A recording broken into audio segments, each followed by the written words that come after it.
Hi, my name is Eddie Lincoln. I'm the president of Local 2277 at Portland Community College, and I'm here today to talk about the impact of and support of Measures 66 and 67.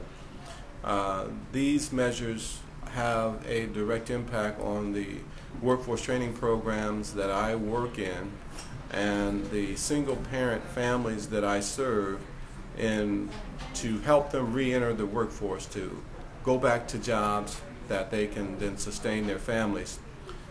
Right now, for example, in our dislocated worker program, last year in 12 months we served 400 dislocated workers.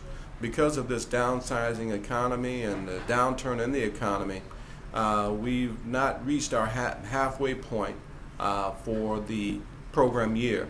And right now we've served as many as up to 5,000 dislocated workers who have been laid off from their jobs and who are trying to retrain to get back to work as a result of the tremendous competition that's out there. Without the resources that 66 and 67 would provide, we would not be able to serve the huge need, a huge influx of job seekers and students that come to the college for workforce training services. And I just appeal to you to vote yes for 66 and 67.